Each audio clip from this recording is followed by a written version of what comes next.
Hi friends, welcome to Nisha's home cooking. ഇന്നത്തെ recipe നമ്മൾ ചെയ്യാൻ പോകുന്നത് ഒരു ബട്ടർസ്കോച്ച് ഐസ്ക്രീമിൻ്റെതാണ്. അപ്പോൾ നമ്മൾ ഇതിന് വേണ്ടിയിട്ട് ഞാനിവിടെ എടുത്തിരിക്കുന്നത് കുറച്ച് കാഷ്യൂ നട്ട്സും എടുത്തിട്ടുണ്ട്, കുറച്ച് ആൽമണ്ട്സും എടുത്തിട്ടുണ്ട്. അപ്പോൾ ഇനി അത് എങ്ങനെയാണെന്ന് വെച്ച് കഴിഞ്ഞാൽ നമുക്ക് വെറുതെ ഒന്ന് ചൂടാക്കി എടുക്കണം, ഒന്ന് ഫ്രൈ ആക്കണം. അതിന് വേണ്ടി ഒരു ചീനിച്ചട്ടി വെച്ചിട്ട് അതൊന്ന് ഫ്രൈ ചെയ്യാൻ തുടങ്ങുവാണ്.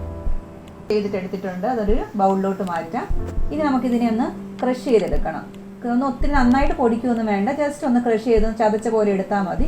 ഇപ്പോൾ നമുക്ക് കൈകൊണ്ട് ചെയ്യുന്നതിനേക്കാളും കൂടുതൽ മിക്സിയിൽ വേണം നമുക്ക് ചെയ്യുന്നത്, ഈസി ആയിട്ട് ചെയ്യാൻ പറ്റും. നമുക്കൊന്ന് മിക്സിയിൽ അതൊന്ന് ജസ്റ്റ് ഒന്ന് ബ്ലെൻഡറിലിട്ടിട്ട് ഒരു പ്രാവശ്യം ഒന്ന് അടിച്ചാൽ മതിയാവും. അപ്പോൾ നന്നായിട്ട് നമുക്ക് പൊടിഞ്ഞ് കിട്ടും. അപ്പോൾ അതേ നമ്മൾ ഇതുപോലെയാണ് ചതച്ചെടുത്തുകൊണ്ട് വന്നിരിക്കുന്നത്. ചിലതൊക്കെ പൊടിഞ്ഞിട്ടില്ല, അങ്ങനെ വെറുതെ കൈകൊണ്ട് ഒന്ന് കത്തിക്കൊണ്ട് പോലെ മുറിച്ചിടുകയും ചെയ്യാം.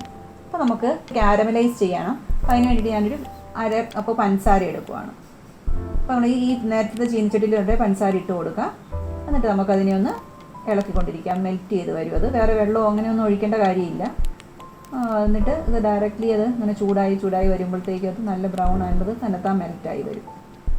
അതുകൊണ്ട് ഇപ്പോൾ നന്നായിട്ട് മെൽറ്റായിട്ടുണ്ട്. അപ്പോൾ നമുക്ക് ഇതിനകത്തോട്ട് ഇച്ചിരി ഒരു ശകലം 1 ടേബിൾ സ്പൂൺ അല്ലെങ്കിൽ 1.5 ടേബിൾ സ്പൂൺ ബട്ടറും കൂടി ഇട്ട് കൊടുക്കാം. തീ നമ്മൾ കുറച്ചാണ് വെച്ചിരിക്കുന്നത്, സിമ്മിൽ വെച്ചാണ് നമ്മൾ ചെയ്യുന്നത്. തീ കൂട്ടി കഴിഞ്ഞാൽ ശരിയാവത്തില്ല. എല്ലാം കുറേശ്ശെ തീ ഇങ്ങനെ പൊയ്ക്കൊണ്ടിരിക്കും.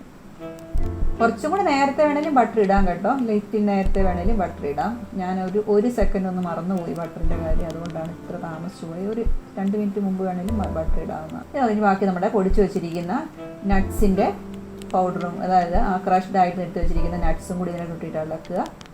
കുറച്ച് നേരം ഇളക്കണം, കാരണം നല്ല ആ കാരമലൈസ് ചെയ്യുന്ന ആ കളർ തന്നെ വേണം നമുക്കിത് കൊണ്ടുവരാനായിട്ട്.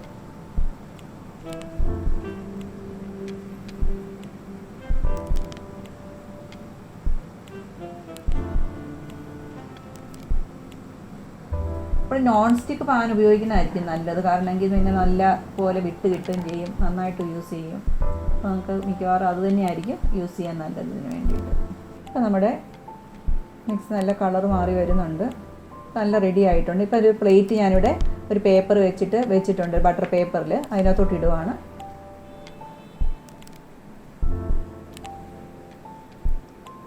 അപ്പോൾ ഇട്ടുമ്പോഴത്തേക്ക് നമ്മളതിന് നന്നായിട്ടിങ്ങനെ സ്പ്രെഡ് ചെയ്ത് കൊടുക്കണം. ഒരു കട്ടയായിട്ടിങ്ങനെ വരാതിരിക്കാനായിട്ട് ഒരു സ്പാച്ചുല വെച്ചിട്ട് നന്നായിട്ടത് നൈസായിട്ട് സ്പ്രെഡ് ചെയ്തെടുക്കണം. പിന്നെ ഇങ്ങനെ പേപ്പർ ഇട്ടില്ലെങ്കിലും കുഴപ്പമൊന്നുമില്ല. ഒരു പ്ലേറ്റ് ഇച്ചിരി ബട്ടർ തേച്ച് ഗ്രീസ് ചെയ്ത് വെക്കുകയാണെങ്കിൽ നമുക്ക് പിന്നെ അതിനകത്തോട്ട് സ്പ്രെഡ് ചെയ്താലും മതി. കാരണം നമുക്ക് ഇത് പ്ലേറ്റിൽ ഇങ്ങനെ സ്റ്റിക്കായി ഒട്ടിപ്പിടിക്കാൻ പാടില്ല, അതിന് വേണ്ടിയിട്ടാണ് അങ്ങനെ ചെയ്യുന്നത്. അപ്പോൾ നമുക്ക് ഡയറക്റ്റ്ലി ഇങ്ങനെ നന്നായിട്ട് സ്പ്രെഡ് ചെയ്ത് വെക്കുക. ഒരു കുറച്ച് നേരം ഒന്ന് തണുക്കാൻ വെക്കണം. നന്നായിട്ട് സ്പ്രെഡ് ചെയ്തിട്ട് ഇപ്പോൾ നമ്മൾ കുറച്ച് നേരം വെച്ചത് നല്ലതായിട്ട് അത് ഡ്രൈ ആയി വന്നിട്ടുണ്ട്, നല്ല ക്രിസ്പി ആയിട്ട്. നമുക്ക് നല്ല ഇപ്പോൾ ഒന്ന് ഒടിച്ച് നോക്കിക്കഴിഞ്ഞാൽ നല്ല ഇത് വന്നിട്ടുണ്ട്. നമുക്കിനി അത് ബാക്കി പരിപാടികളിലേക്ക് പോകാം. ബാക്കി നമുക്കിപ്പം ഇത് റെഡിയാക്കിയിട്ടുണ്ട്.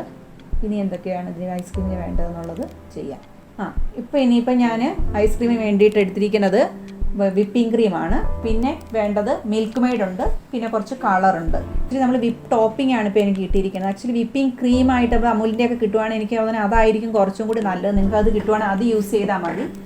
ഇപ്പോൾ ഞാൻ ഈ ബൗളെല്ലാം ഫ്രീസറിൽ വെച്ചിരിക്കുക. അതിന് 10 മിനിറ്റ് നമ്മൾ ബൗളൊക്കെ ഫ്രീസറിൽ വെക്കണം. അതുപോലെ ബിസ്കും ഫ്രീസ് ചെയ്യുന്നതിന് മുമ്പ് ഫ്രീസറിൽ വെക്കണം. പിന്നെ ഞാൻ ഈ ഡയറി ക്രീം മിൽക്കും ഇത് ഫ്രിഡ്ജിലായിരുന്നു വെച്ചിരുന്നത്. നല്ല തണുത്ത് വേണം ഇതെല്ലാം ഇരിക്കാനായിട്ട്. പിന്നെ ഇതുപോലെ നമ്മൾ ഈ പാക്കറ്റൊക്കെ പൊട്ടിക്കുമ്പോഴത്തേക്കും അത് അങ്ങനെ ആ സ്ട്രെയിറ്റ് തന്നെ ഫ്രിഡ്ജിൽ വെക്കുക, അതിനെ പടർത്തിയൊന്നും ഇടരുത്. പിന്നെ കട്ട് ചെയ്ത്, കാരണം താഴെ വാട്ടർ കണ്ടൻറ്റ് വെള്ളം മിക്സ് ആയി കഴിഞ്ഞാൽ ശരിക്ക് വരത്തില്ല അത് കറക്റ്റായിട്ട്. നമ്മൾ 1 കപ്പ് വിപ്പിംഗ് ക്രീമാണ് എടുത്തിരിക്കുന്നത്, 1 കപ്പ് വിപ്പിംഗ് ക്രീം. അപ്പോൾ നമുക്ക് നന്നായിട്ട് അതൊന്ന് വിപ്പ് ചെയ്തെടുക്കാം. ഒരു 5 to 6 മിനിറ്റ്സ് നമുക്ക് വിപ്പ് ചെയ്യേണ്ടി വരും, എന്നാലേ അത് കറക്റ്റ് അതിൻ്റെ ആ ടെക്സ്ചർ നമുക്ക് കിട്ടത്തുള്ളൂ.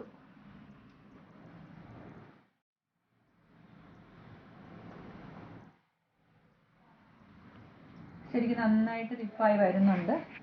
അപ്പോൾ ശരിക്കും അതിൻ്റെ റെഡി ആയിട്ടുണ്ട്. ഇപ്പോൾ അത് നമ്മളതിൻ്റെ കൺസിസ്റ്റൻസി. ഇനി നമുക്ക് ഇതിനകത്തോട്ട് milk made 1/2 cup milk made. നമ്മൾ 1 കപ്പ് ക്രീം എടുക്കുകയാണെങ്കിൽ അതിൻ്റെ നേരെ പകുതി, നമ്മളിപ്പോൾ 2 കപ്പ് എടുക്കുകയാണെങ്കിൽ 1 കപ്പ് മിൽക്ക് മെയ്ഡ്, അതാണ് നമ്മൾ സാധാരണ ഇതിനു വേണ്ടി ഒരു അളവ് വെക്കുന്നത്. അപ്പോൾ എടുക്കുന്ന ക്രീമിൻ്റെ പകുതി അത്രയാണ് മിൽക്ക് മെയ്ഡ് എടുക്കുക. അപ്പോൾ മിൽക്ക് മെയ്ഡും ഇപ്പോഴത്തെ നേരത്തെ വിപ്പ് ചെയ്ത് വെച്ചിരിക്കുന്ന ക്രീമും കൂടി നന്നായിട്ട് ഒന്നും കൂടി നമുക്ക് മിക്സ് ചെയ്ത് യോജിപ്പിച്ചെടുക്കണം. അതിന് വേണ്ടിയിട്ട് ഇങ്ങനെ അടിക്കണം.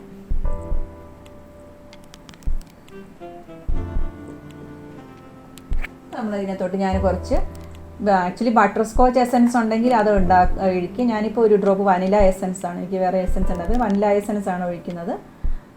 അതുപോലെ തന്നെ ഒരു ശകലം ഫുഡ് കളർ, കാരണം നമ്മളിപ്പം വിപ്പിംഗ് ക്രീം അടിച്ച് വരുമ്പോഴത്തേക്കും വൈറ്റ് കളറാണ്.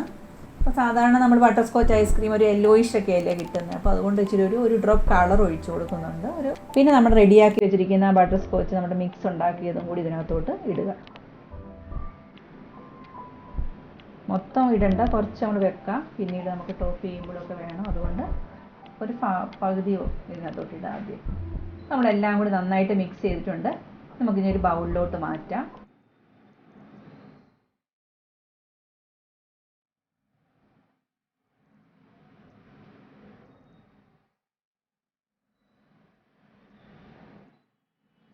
ബാക്കിയുള്ളതെല്ലാം നമുക്ക് കുറച്ച് അതിൻ്റെ ഒന്ന് ഇട്ട് കൊടുത്തിട്ടൊന്ന് ഇളക്കാം. നമുക്കാണ് ഇതൊക്കെ നന്നായിട്ട് കടിക്കുമ്പോൾ നല്ല രസമുണ്ട്. ഐസ്ക്രീം കഴിക്കുമ്പോൾ കിട്ടുമ്പോൾ ഉണ്ടല്ലോ നമുക്ക് നല്ല ക്രഞ്ചി ആയിട്ടുള്ള ഇത് കഴിക്കാൻ കിട്ടുമ്പോൾ നല്ല രസമാണ് കഴിക്കാനായിട്ട്.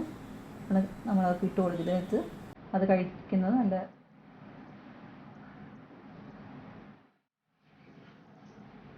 അപ്പോൾ ഇനി ഞാനിതിനെ ഒരു ക്ലിങ് ഫ്ലെയിം കൊണ്ടാണ് ഇതിനെ റാപ്പ് ചെയ്യുവാണ്. നന്നായി ടൈറ്റായിട്ട് ഇട്ടിട്ട് നമുക്കൊരു ഓവർനൈറ്റ് മിനിമം 8 hours. അപ്പോൾ ഞാൻ പറയുന്നത് ബെറ്റർ ആയിട്ട് നമ്മൾ രാത്രിയിൽ ഓവർനൈറ്റ് വെക്കുവാണെങ്കിലായിരിക്കും കുറച്ചും കൂടി നല്ലതായിട്ട് വരുന്നത്. അപ്പോൾ ഞാനിത് ഓവർനൈറ്റ് വെച്ചിട്ട് രാത്രി വെച്ചതാണ്, ഇപ്പോൾ രാവിലെ എടുക്കുവാണ്. നല്ലതായിട്ട് വന്നിട്ടുണ്ട് നമ്മുടെ ഐസ്ക്രീം. നമുക്കൊരു ബൗളിലോട്ട് എടുത്ത് നോക്കാം. അപ്പം ഞാനിവിടെ ഈ ശരിക്കും ഐസ്ക്രീം എടുക്കുന്നത് അടുത്തേക്ക് നമുക്ക് സ്പൂൺ കൊണ്ടോ വലിയ ചെറിയ സ്മോൾ തവിയൊക്കെ ആണെങ്കിൽ അതുകൊണ്ട് വേണമെങ്കിൽ നമുക്ക് ഇങ്ങനെ എടുക്കാൻ പറ്റും. വളരെ സ്മൂത്ത് ആൻഡ് നല്ല സോഫ്റ്റ് ആൻഡ് സ്മൂത്ത് ഐസ്ക്രീം കിട്ടിയിട്ടുണ്ട്. നമ്മുടെ ഐസ്ക്രീം അങ്ങനെ ബട്ടർ സ്കോച്ച് ഐസ്ക്രീം നല്ല റെഡിയായി വന്നിട്ടുണ്ട്. അപ്പം നിങ്ങളെല്ലാവരും ഈ വീഡിയോ കണ്ടിട്ട് ഇഷ്ടപ്പെടുകയാണെങ്കിൽ ഉണ്ടാക്കി നോക്കുക. അതുപോലെ തന്നെ വീഡിയോ ഇഷ്ടപ്പെടുകയാണെങ്കിൽ ലൈക്ക് ചെയ്യുക. അതുപോലെ നിങ്ങളുടെ ഫ്രണ്ട്സിനും ഇതൊക്കെ ഉണ്ടാക്കാൻ ഇഷ്ടമുള്ള കുക്കിംഗ് ഒക്കെ ഇഷ്ടമുള്ളവർക്കൊക്കെ ഷെയർ ചെയ്ത് കൊടുക്കുക.